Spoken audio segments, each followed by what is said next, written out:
Ladies and gentlemen, we would now like to invite the Honorable Prime Minister to please come and address the gathering. Sir.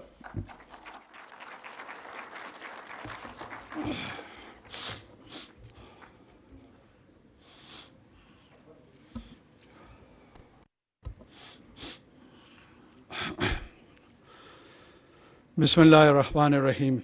Respected guests, Assalamu alaikum, and thank you for being with us today. World Polio Day was initiated to commemorate the birth of Dr. John Salk, who led the team that developed the inactivated polio virus vaccine in the early 1950s. This groundbreaking work and the effort of countless health workers around the globe has allowed an estimated 20 million people to walk today. Imagine for a moment a world without Dr. Salk's vaccine. It would have been a very different place. So today is a day to remember how far we have come and how crucial polio eradication efforts remain. Pakistan cannot be the reason to hold the world back. Pakistan must end polio. When the journey toward eradication started in 1988, there were nearly 125 polio endemic countries in the world and over 350,000 children paralyzed by polio. Today, over 99% of the world is polio-free, with Afghanistan and Pakistan the only two endemic countries left. Pakistan has done far better than it did last year. In 2022, at this point in time, there were 20 children paralyzed by polio. Today, there are 4. Polio continues to affect children in places that have been historically deprived. It is imperative for us to do better, and the government of Pakistan, in collaboration with our UN partners, is dedicated to improving nutrition, overall health care, and enhancing hygiene and sanitation conditions in the area at the highest risk of polio. The Pakistan polio program is vigilant and robust and has managed to protect children in most of the country.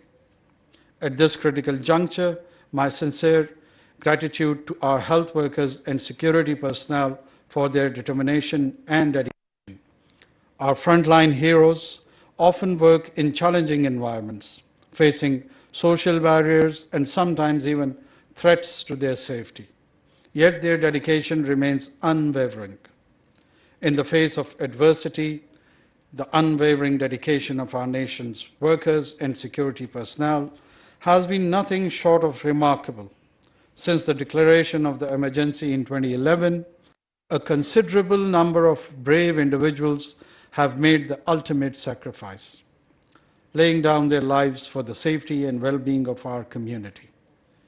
Additionally, countless others have sustained injuries in the line of duty, further emphasizing the sacrifices made by these heroes.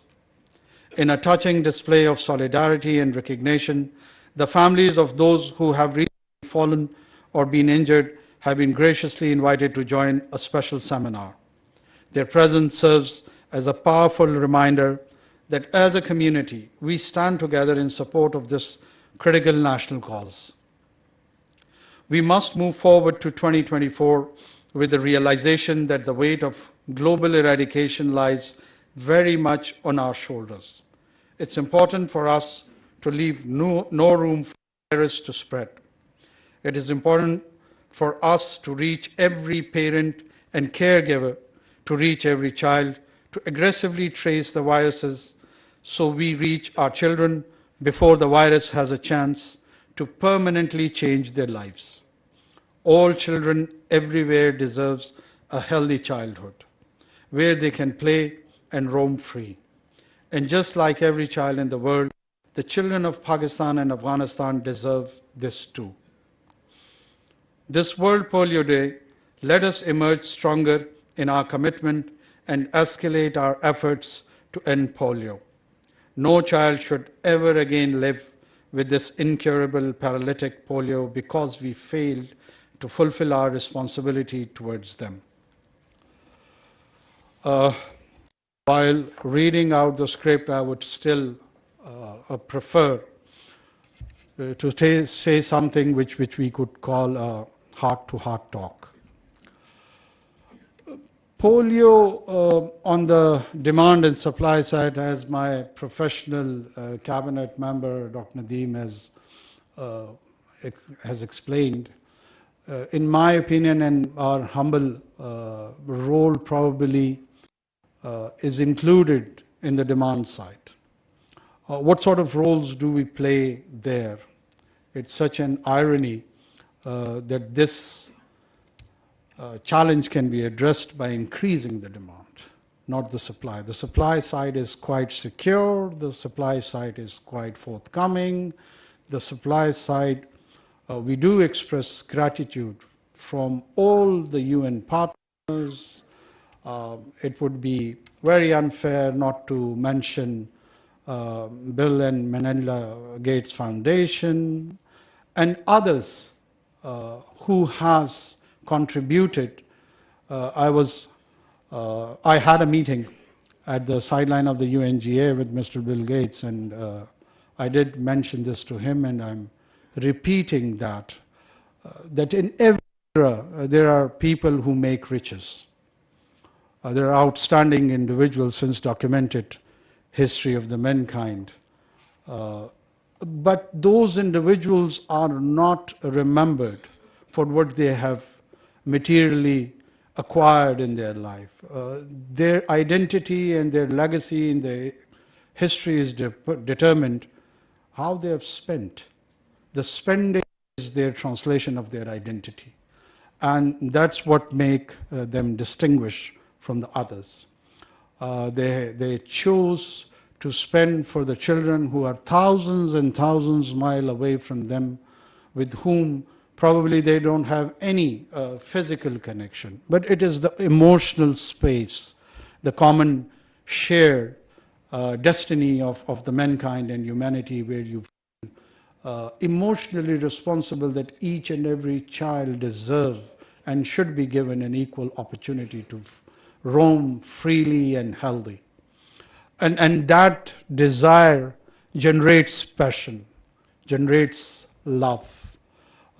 It drives us to do something extra mile, which many of you have done. And that translates with our frontline workers in the manner they have shown commitment. I couldn't face the mother who has lost her son and husband both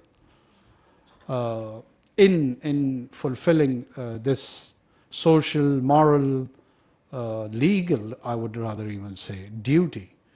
And they paid in one of the highest of the prices, and that is the ultimate sacrifice of laying their lives to this cause.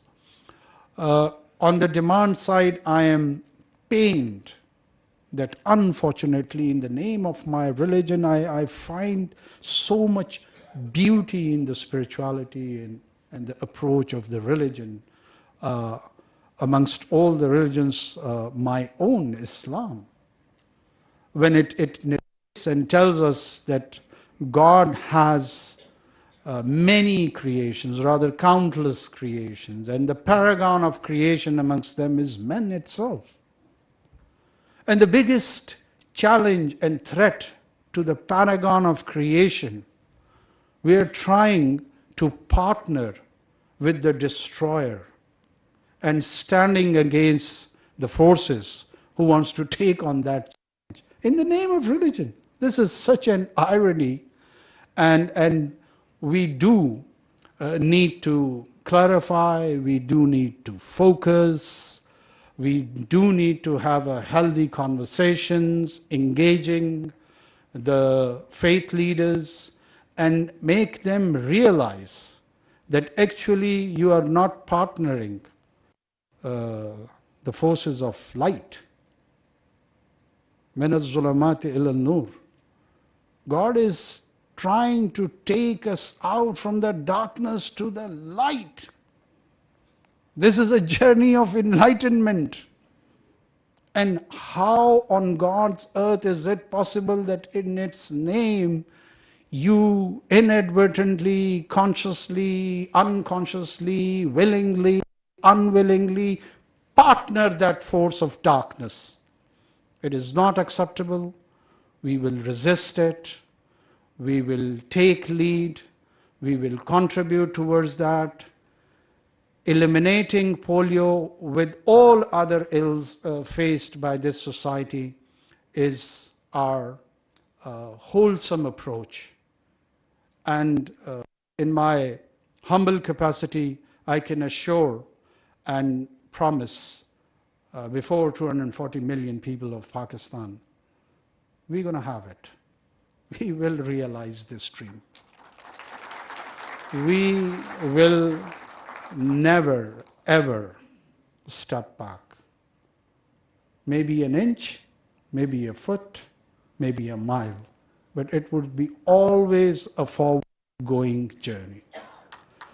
And with this, I express my personal commitment wherever I'm required, wherever our partners feel that I should play a physical role, even engagement with the faith leaders. I would instruct my office that we should have more counseling and session of conversations with them. We would offer the services of our office also, and would instruct the provincial leadership also to engage in this. We need to own it. We need to own it. When I see these children, my own son, he comes to my mind that, God forbid, if he would have been affected by this virus, how would I felt? So every child is like Noor to me. By the way, his name is Noor. So there are millions of Noors and Fatmas around this country, and they're all ours. They're all ours, and we will inshallah own them, and we will make sure that our contribution is with utmost commitment and sincerity, not just expressed in verbal communication, but we will make sure that it is translated in our actions too. Thank you so much.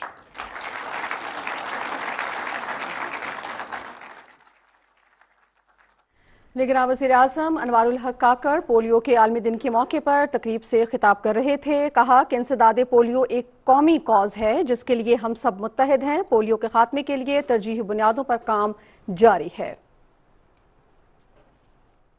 Against polio.